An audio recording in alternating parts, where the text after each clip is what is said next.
మీన రాశి వారికి ఈ వారం చాలా అనుకూలంగానే ఉంది. సప్తమాధిపతి చతుర్థాధిపతి బుధుడు భాగ్యంలో ఉన్నారు. ద్వితీయ భాగ్యాధిపతి అయిన కుజుడు దశమంలో ఉన్నారు. కెరీర్ పరంగా అవి చాలా అనుకూలంగా ఉంటుంది. ఉద్యోగ ప్రయత్నాలు ఎవరైతే చేస్తున్నారో మంచి అవకాశాలు కలిసి వస్తాయి. వ్యాపారం మునుపటి కంటే వీరు బాగుంటుంది. వీరికి ఏలినాటి నడుస్తుంది.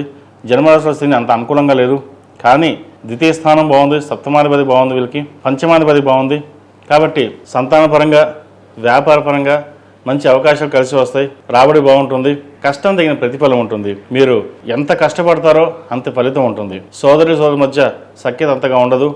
ఏదైనా సరే మీ కష్టార్జితంలో మనం వెళ్ళాలి, 10 మందికి ఉపయోగపడాలి, ఎవరు ఏమనుకున్నా సరే భవ సంకల్పంతో మనం ముందుకు వెళ్ళాలి అనే భావంతో ఉంటారు. ఖర్చులు కూడా నియంత్రించుకునే వ్యవహార శైలిలో ఉంటారు.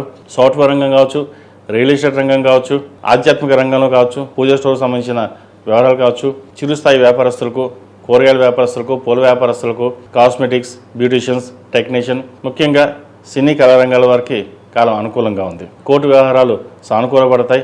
రావాల్సిన బెనిఫిట్స్ ఏవైతే ఉన్నాయో మీకు వచ్చే విధంగా గ్రహగతులు గోచరిస్తుంది. అదేవిధంగా లాభాధిపతి వ్యయాధిపతి అయిన శని జన్మరాశిలో అంత అనుకూలంగా లేదు వీరికి.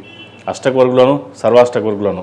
అయితే దైవబలం వల్ల కొన్ని పనులు పూర్తి చేయగలుగుతారు. నూతన గృహం కొనాలనే మీ కళ ఏదైతే ఉందో అది నెరవేరుతుంది. వాహన యోగం ఉంది. ఆరోగ్యరీత్యా కూడా ఎటువంటి ఇబ్బందులు ఏమి ఉండవు. చిన్న చిన్న ఇబ్బందులు ఉంటే అవి తొలగిపోతాయి. బంధువర్గంలో మీ పరపతి పెరుగుతుంది. ఈ రాశిలో మించిన విద్యార్థులకు కాలం అనుకూలంగా ఉంది. వచ్చిన అవకాశాలని ఉపయోగించుకోండి. ఈ వారం ఏదైనా నిర్ణయాలు తీసుకునేటప్పుడు పెద్దవాళ్ళ సలహాలు సూచనలు తీసుకుని ముందుకు వెళ్ళండి.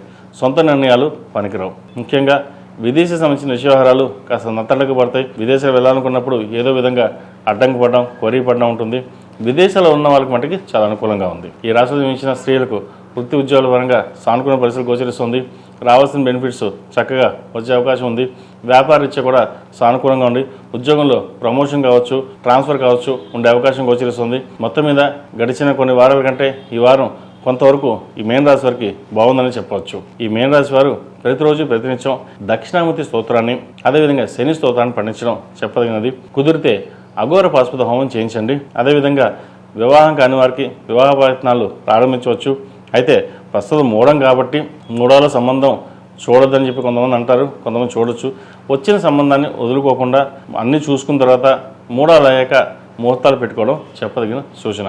సంతానం కోసం ప్రయత్నం చేస్తున్న వారికి మంచి శుభవార్తని వినే అవకాశం గోచరిస్తుంది. మీన రాశి వారు ప్రతిరోజు ప్రతినిత్యం అష్టములుగా తల్లితోటి దీపారాధన చేయడం చెప్పదగిన సూచన. ఈ రాశిలో జన్మించిన వారికి కలిసి వచ్చే సంఖ్య 7, కలిసి వచ్చే రంగు తెలుపు. ఏదైనా పని మీద బయటికినప్పుడు ఆదివారం కానీ శుక్రవారం కానీ వెళ్ళండి. మంచి ఫలితాలు సంప్రాప్తిస్తాయి.